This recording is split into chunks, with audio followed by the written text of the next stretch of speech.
All right, back for another beer review, and today I'll be reviewing yet another beer from the Southern Tier Brewing Company, and they're out of Lakewood, New York, and this is their peanut butter cup. So they're calling this one an Imperial Stout, and on the side of the label it says ale with natural flavors, and right underneath it says made with milk sugar, aka lactose. It comes in at 10% alcohol by volume, 25 IBUs at the time of review.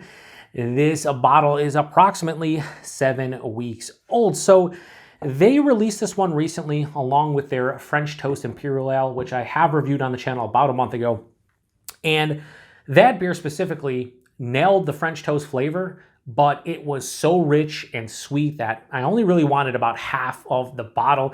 That is what some folks would call a flight beer. So if you go to a brewery and you get a flight of beer, typically 4 to 6 different beers, and you get 4 to 6 ounces of each beer, that's a perfect flight beer. In my opinion, that is like the definition of a flight beer. I'm hoping for a little bit more out of this because while that is just an Imperial Ale, this is actually Imperial Stout. I'm thinking having an actual true base is going to make it a bit more drinkable, maybe not as sweet. So they do have story time on the side, which we'll read at the end. You know, a lot of these breweries now, including Southern Tier, are doing the whole natural flavor thing. They don't say it's actually brewed with peanut butter and chocolate and whatnot. Even if they are, it's easier to just say ale with natural flavor. So we'll see. I have high hopes for this one. I'm hoping it's good. Let's get in the glass and see what's going on. So yeah, it's pouring out like an Imperial Stout, more of like a ruby red or like a deeper brown color, pouring it into the glass. So not like pitch black, but I didn't expect that even at 10%, just how it is. So yeah, that pours out like an Imperial Stout. On camera, it's gonna look pitch black for sure. In person, more of a dark brown. Can't really see through it. Had about a finger of a light brown colored head. Looks somewhat creamy, but now it has dissipated to a thin film. Crazy alcohol legs. Like I can see sheets just hanging out around the glass. Looking at the light, yeah. I mean, it looks like Imperial Stout. Can't see through it. Let's get a nose. That smells interesting. Wow.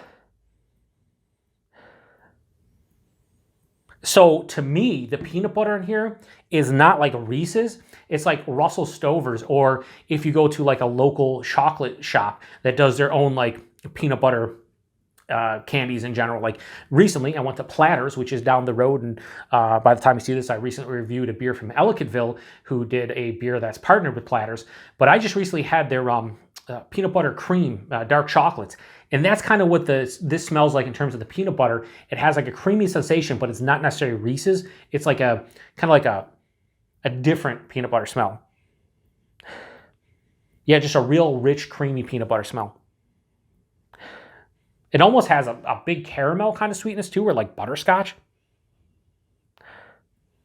Yeah, as I smell it, this is like real butterscotch-esque, almost buttery. Diacetyl? Maybe there's something going on here. Yeah, it's more butterscotch than peanut butter now as I kind of acclimate to it. I don't know what's going on with this one. I mean, I'm getting a little like roasted malt, a touch of a chocolate, but it's not like, it definitely isn't peanut butter cup. Like I'm not getting like a substantial chocolate. Go back one more. Yeah, dude. I think this may have some issues. I don't know, but it has like almost a buttered popcorn kind of nose. It went from creamy Reese's, or that creamy non-Reese's peanut butter, to like a butterscotch, to now like buttered popcorn. Yeah, I mean, it doesn't smell great now. It smells really artificial, like buttered popcorn to me. I don't know. Let's get into it. Cheers, everybody.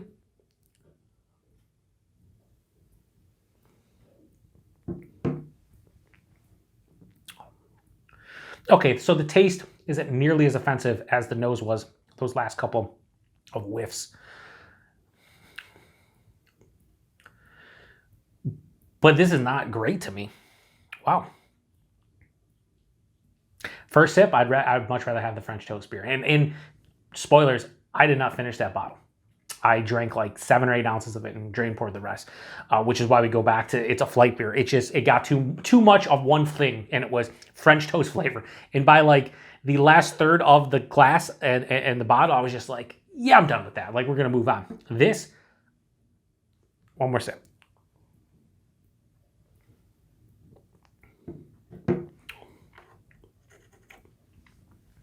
So I'm not getting straight on butter popcorn in the taste, but it has more of like a butterscotch-esque kind of feel to it. It's definitely, to me, not peanut butter cup.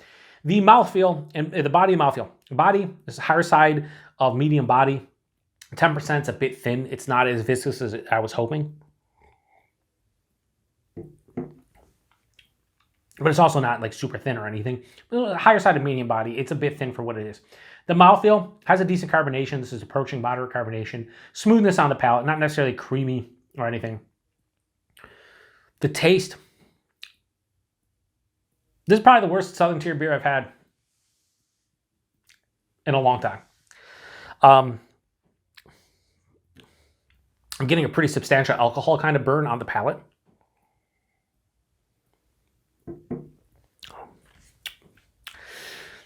So, first things first. Right at the tip of the tongue, I get what can be perceived as peanut butter. And again, it's like that Planters, candy kind of peanut butter. It's not Reese's exactly. It's kind of like a Russell Stover's, a Platter, something like that, like a peanut butter cream. That quickly turns into butterscotch. And I get underlying like slight roasted malt, slight chocolate, and then the sweetness kind of hits me like about a third of the way through the palate, maybe even close to the halfway mark. It just ramps up the sweetness.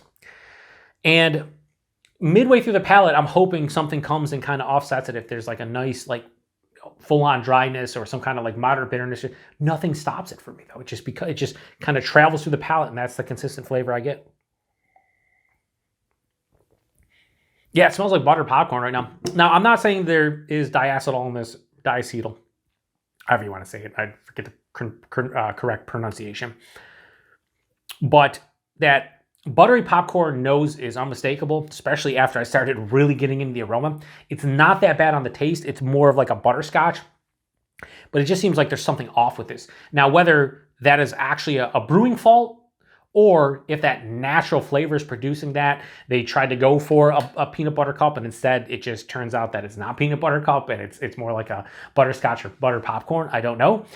But yeah, this is a little bit too sweet. I'm even like the back of the throat. There's this like, when I get too sweet of a beer or something that I know is cloying, like the back of the throat after 3 or 4 sips, I can start feeling like, okay, that's it for me. If I drink more of it, I'm just going to feel sick. And that's what I'm getting right now after like 4 sips of this. It's just too much for me.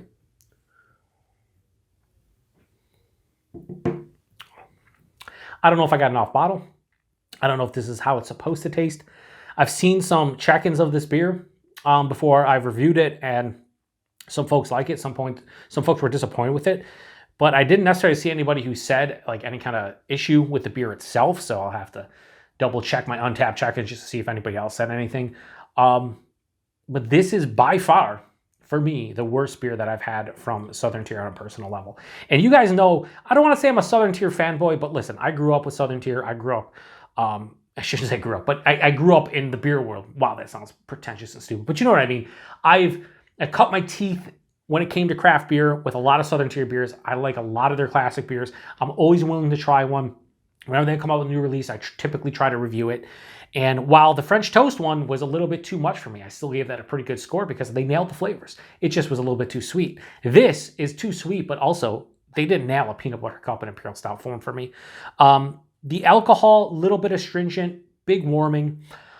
This is just not it for me. And I never thought when seeking out this beer, I mean, again, maybe I got a bad bottle, I don't know. But yeah, I got to give this an appropriate score. So to me, I'm going to take one more sip and that'll be it. I don't want to waste the calories and everything on this.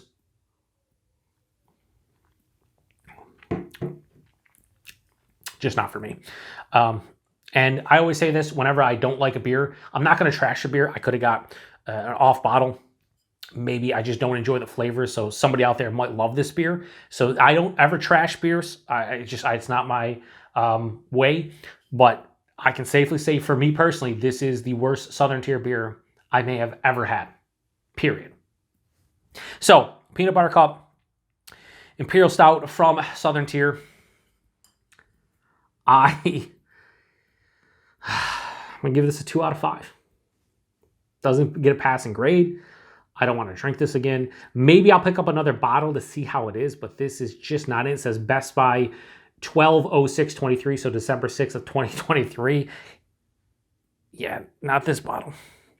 Price point availability, $13.99 a 4-pack. Is that a bad price to pay for something 10% trying to replicate a peanut butter cup in Imperial Stout form? No. Knowing what I'm drinking in my glass, would I ever pay that again? Definitely not. You'd have to pay me to drink it. And availability, wherever you see Southern Tier, you probably should see this one. Although I have a lot of folks over the past couple of years that have said, hey, like a beer like this is like $18 a 4-pack in my area or something like that. So it might be more expensive in your neck of the woods. This one was $14 a 4-pack in my neck of the woods, and I still wouldn't pay that. So if you see this, like I say with every beer, whether I like it or I love it, try it out yourself. This is the only true way to know if you like a beer. But for me, I never thought when I picked this one up, this would get a 2 out of 5 and be one of the worst beers, if not the worst beer I've had from Southern Tier. And it is. And that pains me to say that, just because I really like Southern Tier. I mean, I've been to the Lakewood Brewery. I've been to the brew pub in downtown Buffalo numerous times, and I just enjoy their beers. This is not one that I enjoy. So if you've had this one before, post in the comment section. Let me know what you thought about it. Did you get that butterscotch, buttery popcorn? Did you think this was amazing? And I just don't know what I'm talking about. I really don't. But again, you always got to take into consideration for beers like this, we all have our personal preferences. We all have our personal likes and dislikes, and we all have a different palate. So what I'm getting is not necessarily going to be what you're getting, and vice versa, and that's fine by me. But this it hurts my heart. My heart's already damaged, but it hurts it even more. So, got to be honest. That's the beauty about these reviews. You got to be honest, and I'm being honest here. It's just not me. Anyway, gonna shut it down. It's probably a longer review, but it seems like a lot of the reviews of beers that I typically don't like are longer, and that's because usually I pick up beers that I want to try that sound good. So when you get one that's not that good, here we are. Anyway, appreciate everybody stopping by for another beer review here on the Beer Patrol. To the next one. Cheers.